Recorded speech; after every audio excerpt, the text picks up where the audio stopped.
media days for several different conferences. One of them, the Southland Conference, which has a toe or two inside the state of Texas, including my alma mater, Stephen F. Austin, Colby Carthel, head coach, leaving Houston from their media days and back in the Southland Conference. Coach, thank you on with Craig and Paul. And I as you know, Smokey, in the end, first of all, how's traffic in Houston? Well, I'm not quite there yet. I'm in between San Antonio and Houston, so good time to get this call in because traffic in Houston sometimes tough, but I get a little road rage on the radio. Well, hey, we're fine with that. That'd be great radio. I'm rooting for that, actually. Yeah. Well, so, Colby, why the Southland Conference? We had your new AD on and kind of discussed that, but what was the reason behind it? I think it just makes sense for us to come home. The WAC had kind of fallen apart in terms of, there were 7 teams in our geographical footprint that had left for whatever reasons. And so it just made a lot of sense. And a lot of times in college athletics these days, people are making decisions that don't make sense. But it made sense for us to come home. We're in a gas tank league now, so every game we play, we went from 3 flights to 0 flights, which is great for our student athletes. It's great for our fans and families of our kids. And so there's a lot of benefit to that. But really and truly, we got a new president, Dr. Neil Weaver. He's doing some big things with your alma mater and growing this university. And so now every single game we play, all 12 games we play, are going to be in the geographical footprint of where our students are, potential students. And that allows us to, get the SFA brand out there and go recruit us some more Lumberjacks, football players and general students alike. Are you relieved that you're in that situation, given that there was, could go into this conference or doing that, like all that? Is it make it a lot easier for you guys and just you emotionally to have to not deal with all that right now? It is. There was a lot of, questions as what are we doing, where we're going, and this gives us some great stability. And that's one thing that, is hard to find right now in college athletics is stability.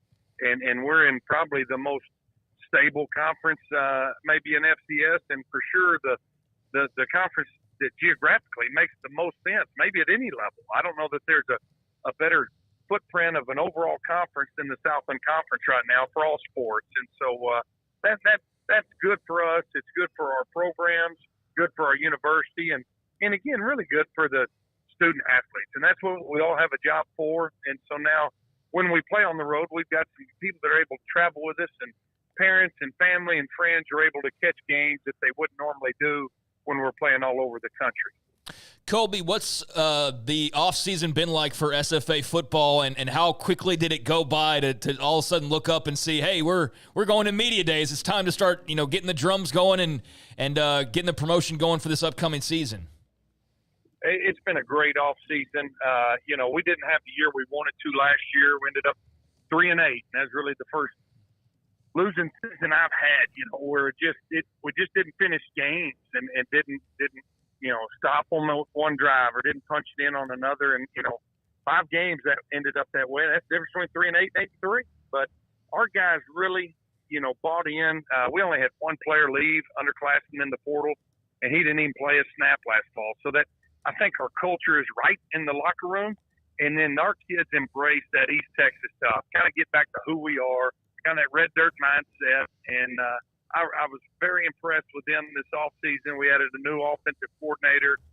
We're going to pick the pace up a little bit there and rip that thing, rip it down the field. So it was it went by in a hurry, but it was a great offseason for the Lumberjacks. You mentioned about not all decisions in college athletics are for the good. What are the ones you wish never happened?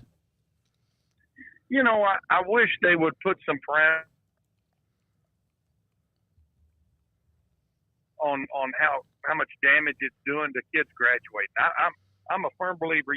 College football and college athletics is about obtaining a degree, and I know there's NIL, and that's great. I'm all for that. There ought to be some revenue sharing, but we got to put some guardrails on this thing, because the thing you don't hear about is last report I heard, 56% of the players in the transfer portal never end up graduating. And bottom line, football's going to end, basketball's going to end. They're going to the ball's going to stop bouncing or spinning or snapping or whatever, you better get through college athletics with a degree. Use college athletics. Don't let college athletics use you. And I think making it such a freewheeling, transfer every semester, we got to figure that piece out. Colby Carthel, head coach at SFA, with us on 365 Sports.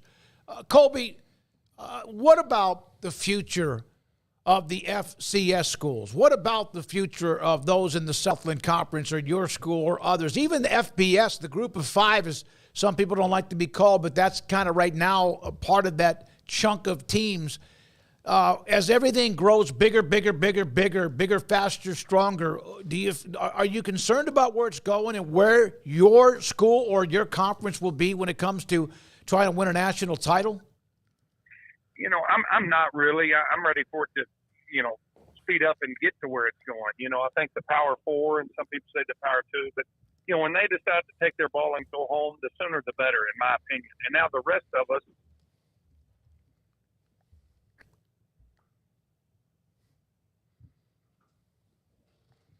I think we lost him for a second. sports now, let's call it what it is, employees, and let them move on and do their thing, and then let the dust settle, and let's play our brand of football. Colby, how big a deal was that to continue the rivalry with ACU?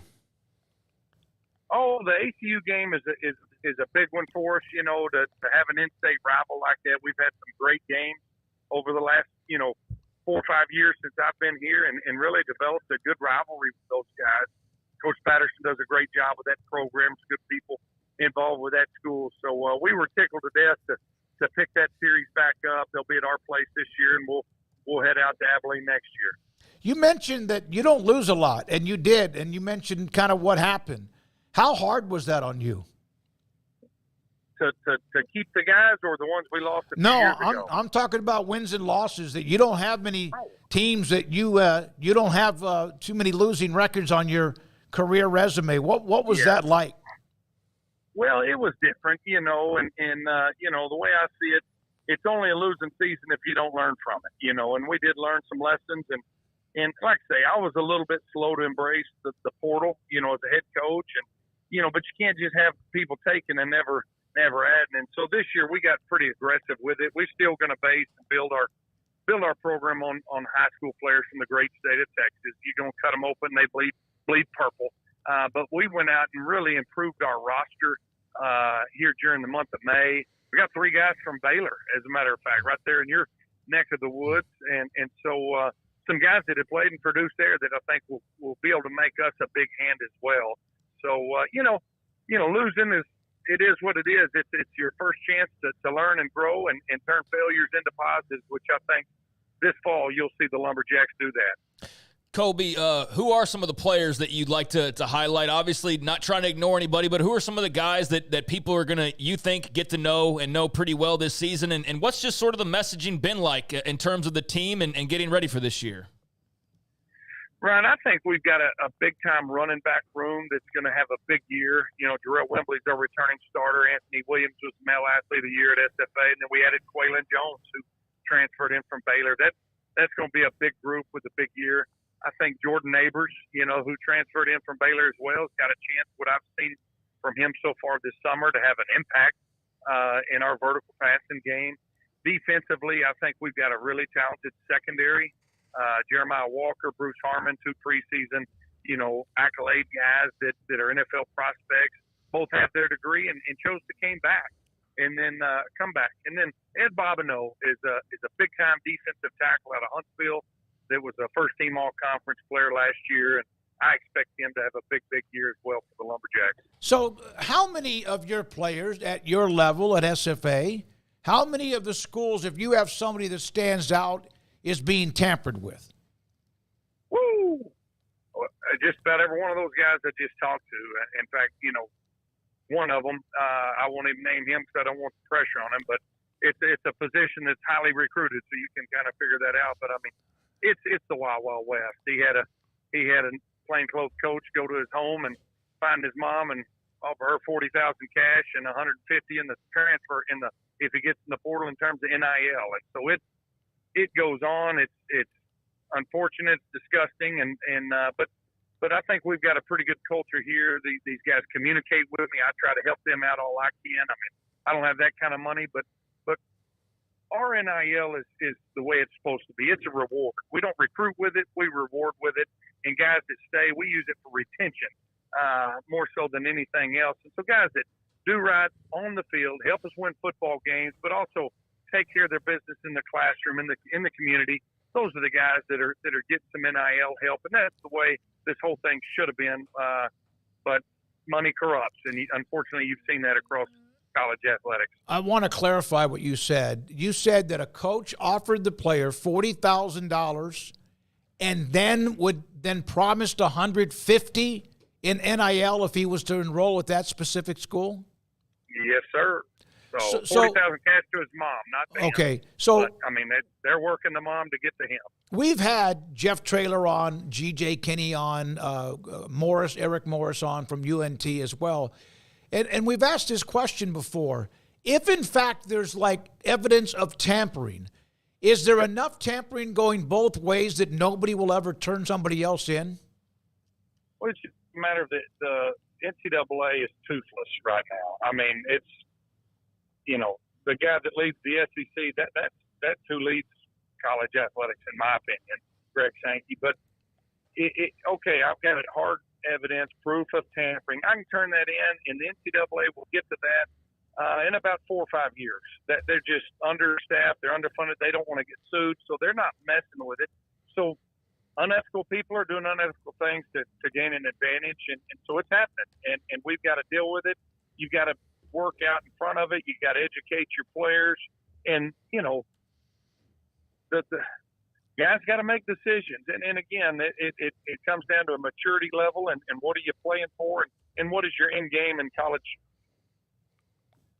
And our culture and what our kids are doing. And so I'm proud of them and the decisions they've made and working to get that degree first. And then I try to redshirt everybody. And I know darn good and well I'm redshirting them for somebody else. Because if they end up being the type of player they are, they're going to get their degree and then go play that 5th year and go make 6 figures. And I mean, who wouldn't want that? So I hope it gets in vogue to stay, get your degree, and then go play an extra year, and make some money if the good Lord bless you with that ability.